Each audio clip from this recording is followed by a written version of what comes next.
What else do you need in a sports car? Come on.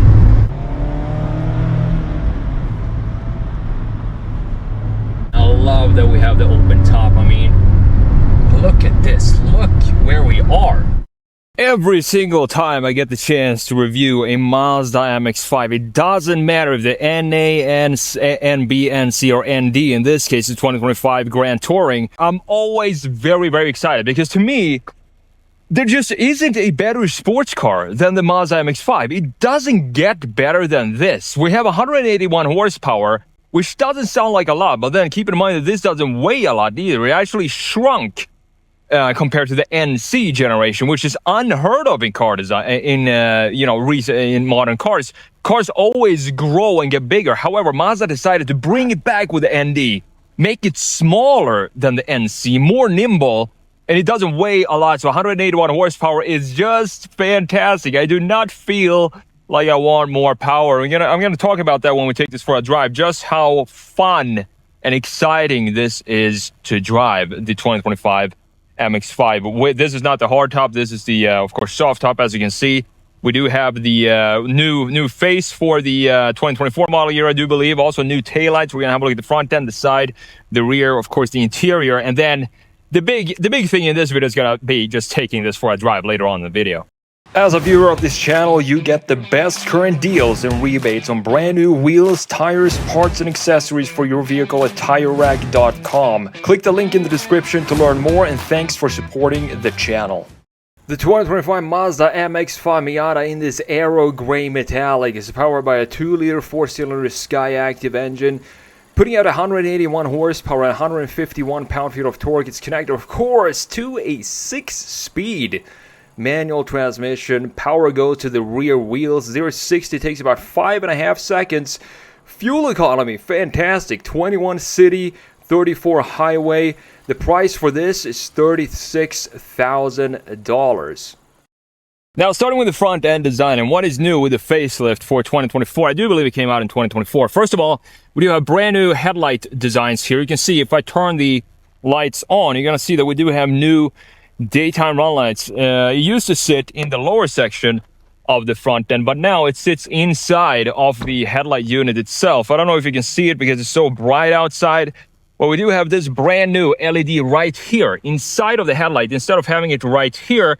Now these areas down here, I want to have them be functional. Just open these up because Mazda usually, they don't tend to do fake intakes and fake plastics and fake vents like that, but in this case they actually made a fake vent right here and also on the other side. I want to have this be open, but still this ND design, it still has this, you look at the face and you can tell that this is a car. This is what I'm talking about when it comes to car design. You want to look at a car, you want to get the personality of the vehicle by just looking at the face of the vehicle. This looks like a car, a personality that says, let's just go have some fun out up in the mountains, which we're actually gonna do later on when we take this for a drive. The MX-5 or the Miata to me is never about any sort of aggressive styling. It's not supposed to be aggressive. It's supposed to have this almost happy front face like we had in the previous generations. Here it became a little bit more aggressive, I'd say, with the headlight unit right here going down, sloping down like this. But you can see all the beautiful lines that we have in this Kodo design line, which what I love, when you sit in the driver's seat, you can see these fenders wrapping over the front wheel, so you know exactly where the wheels are when you're driving this, so you can position the car perfectly in the corners. The overall styling looks still really fresh, and I'm worried to see what Mazda is going to do with the next generation Miata. I don't want them basically to change anything when it comes to the analog and the very basic feel that we have specifically for the interior, which of course we're going to look at in a minute. You have these fins down here, the black fins, and overall this being the Grand Touring, personally I will go with the Club. I'm going to let you know why when we have a look at the side view. I've always been a fan of Mazda's design, the Kodo design language, which means playing around with empty surfaces, having a couple of sharp lines inside of the big surfaces. You can see that in the hood design here, for example, with this beautiful line cutting down right here.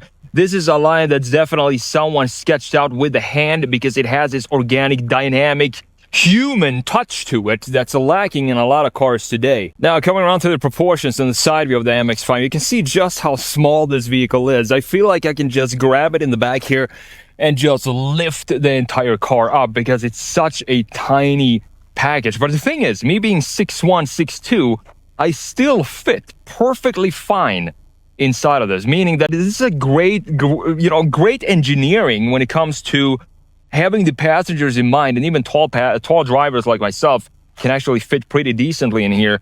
I do love the line flow that we have going on here. It's a subtle line right over the rear axle, creating a nice muscle here. Nothing going on, nothing sharp going on in the side view. Everything is extremely smooth, and I'm always surprised just how small this vehicle is. We have 17-inch wheels, 205mm wide tires, and the wheel design in this case, I'm personally not a fan of these type of wheels.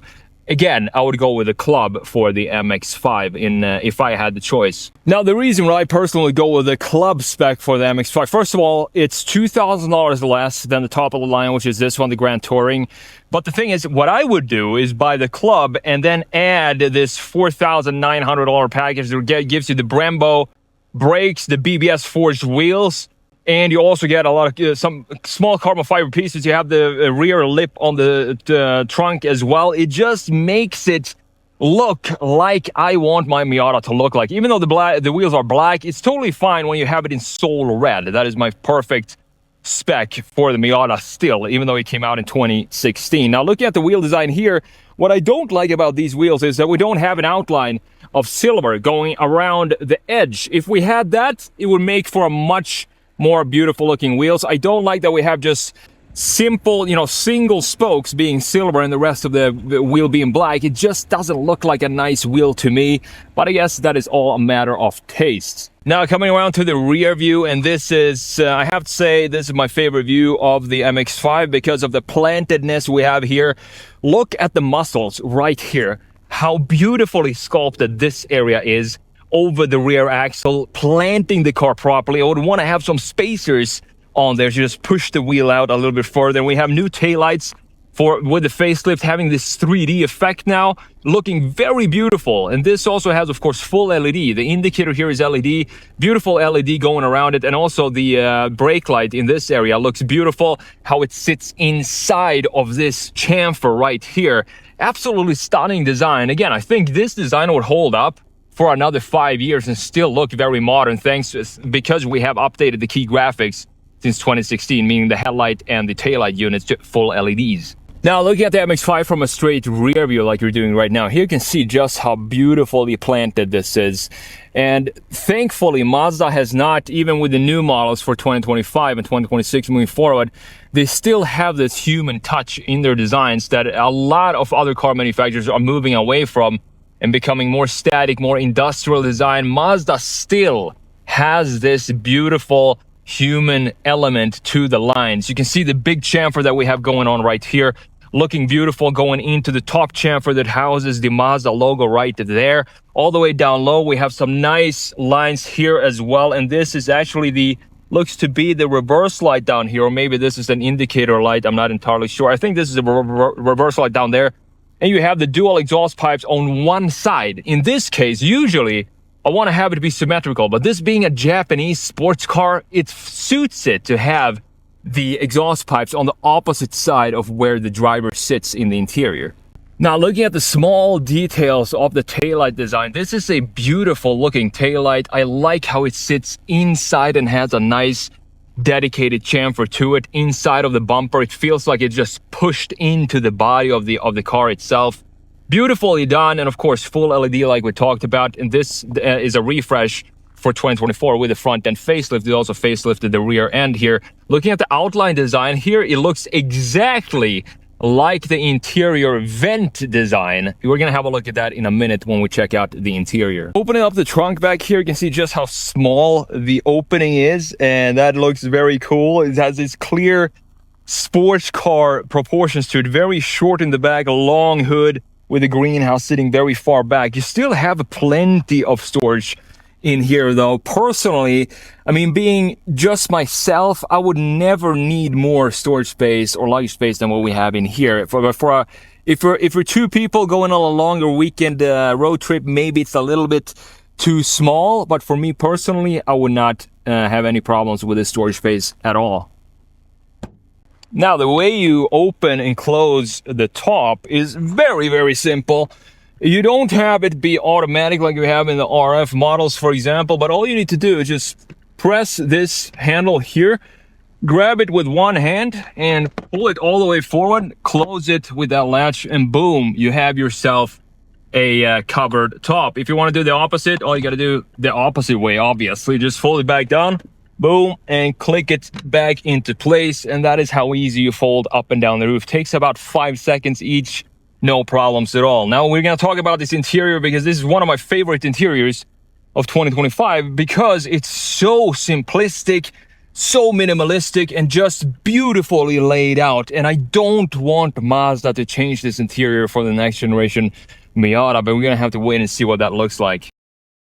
Now, we talked about the exterior design, but to me, it's just half the story when it comes to the design of the MX-5, because the interior is so minimalistic and it only has everything, you know, all the crucial pieces are here, nothing else. And I love to see that for a 2025 model year. I also like that the exterior design comes in here in the interior. We have this cream leather for this type of interior. Not my personal preference when it comes to the spec. As I said, I wouldn't want to have it being soul red with the Brembo package, the $5,000 option package, then have the interior be blacked out to have this cozy feel. But this is a more, I would say, cruiser style spec for this Grand Touring that we have here. So let's jump in all the way down low. There we go. Me being 6'1", 6'2", as I said, I don't have any problems whatsoever fitting in here at all. And we have the beautiful small steering wheel.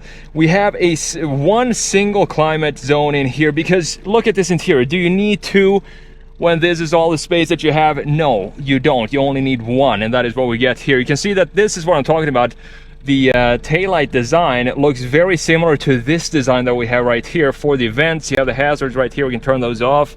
You can also put the headlights onto auto right there, and you have a small screen, but thankfully you do have wireless Apple CarPlay. I don't want to have the screen, as you know, I don't want to have it be bigger than this. This is perfectly fine for me going into the Mazda native system here. Very recognizable, very easy to use. You just use this dial down here to toggle around it. You can go into settings, for example, in-vehicle display, sound settings, safety settings. Connectivity, here's where you connect your phone. We can go into safety settings, for example, and check those out. Not sure if you can see anything because it's so bright outside right now, and it's also very, very hot. It's close to 90 degrees, and it's only, what is it? Oh, it's 11 in the morning.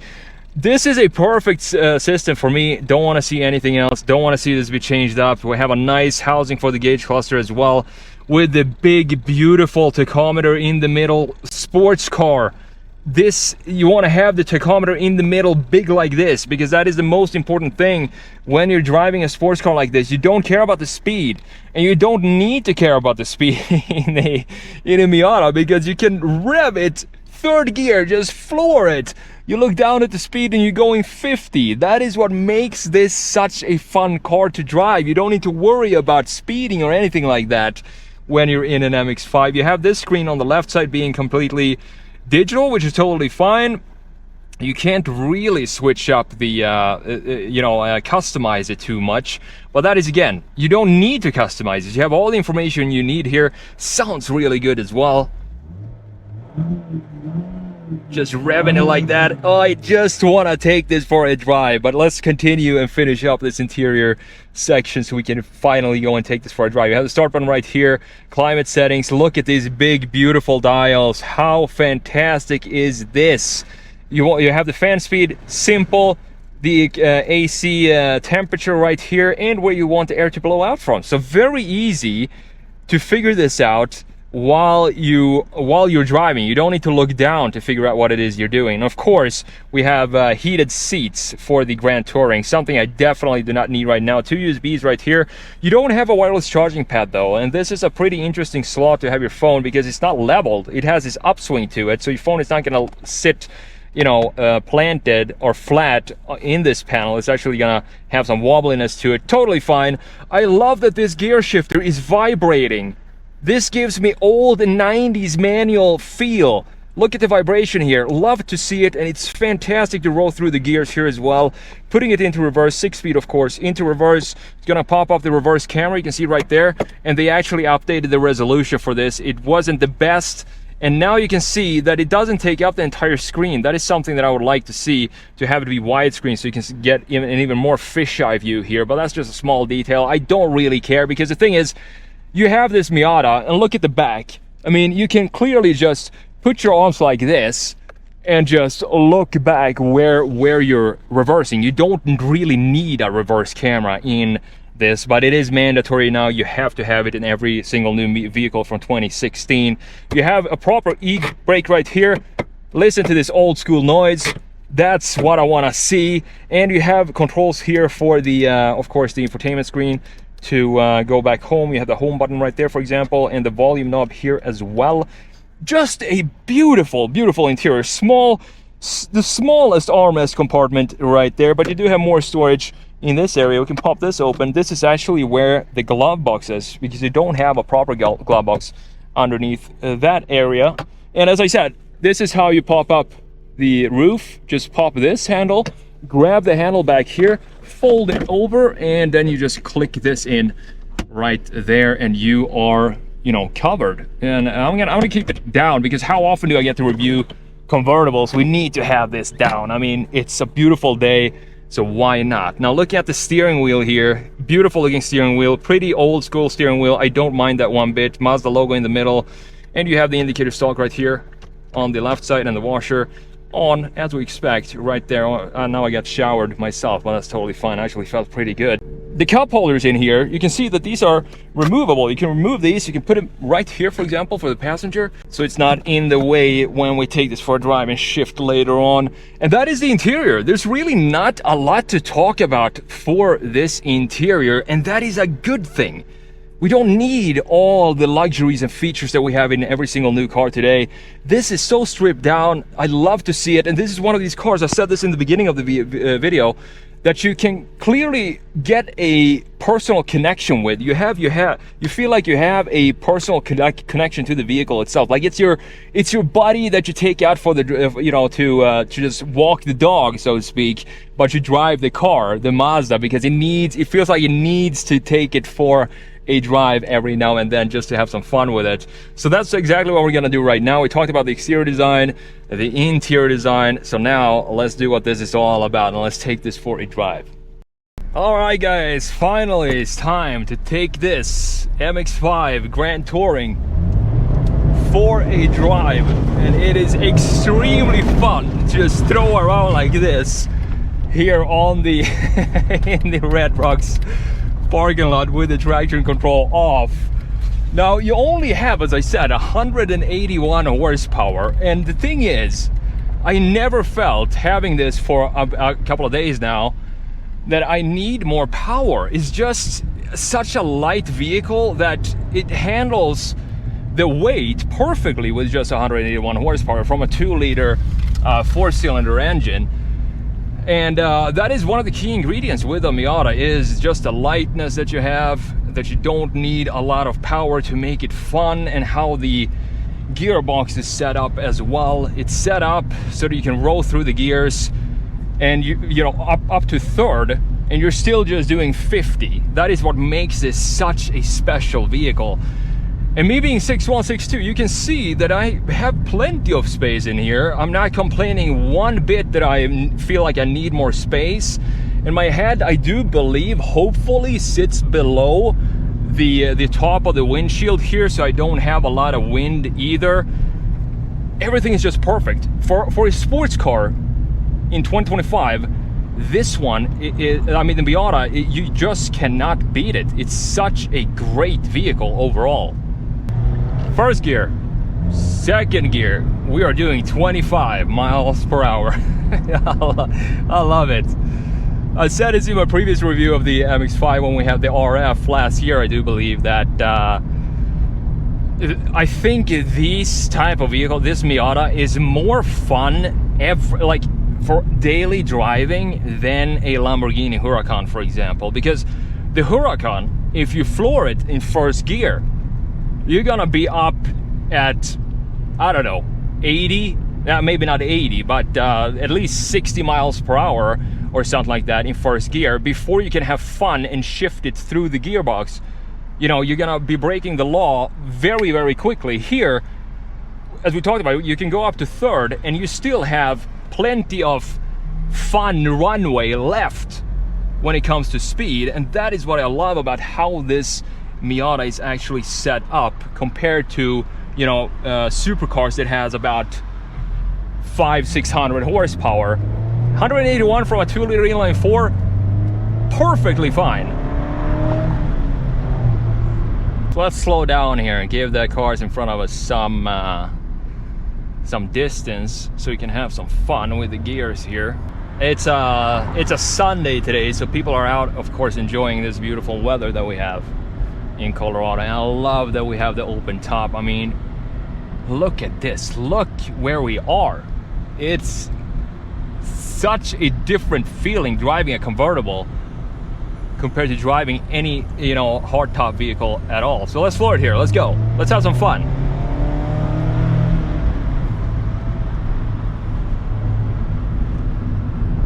Down to second gear.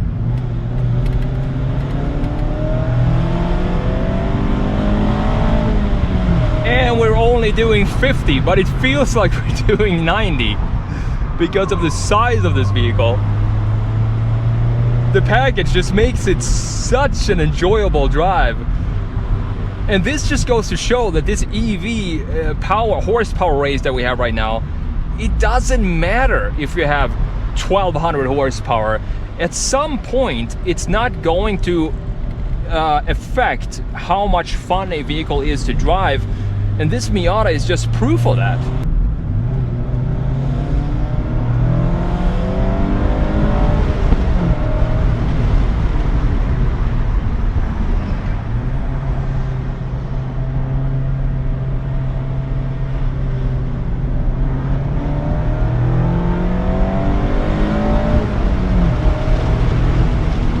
Oh yeah, what a joy this is to drive.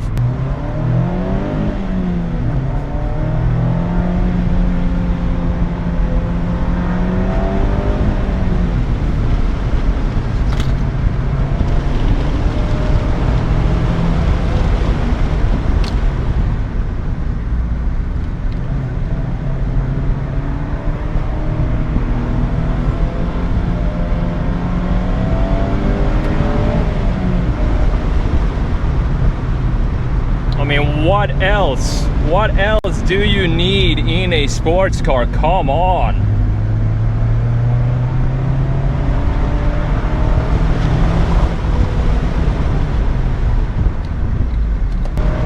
Oh, it's so good. I don't have any other words. It's just a masterpiece. The MX-5 is just simply a sports car masterpiece. The quintessential sports car for $34,000. Go down to the club, $32,000 I do believe. Add the Brembo Sport package, $4,000, $4,900. You're sitting at about $3,600 for my perfect spec of the MX-5 Miata. And I honestly can't think of a better sports car than this. If you come up with anything, I'd like to hear it. Which sports car, for the price and for the excitement that you get, which car beats the MX-5 in those categories? I honestly don't know. Thank you so much for watching, and I'll see you in the next video.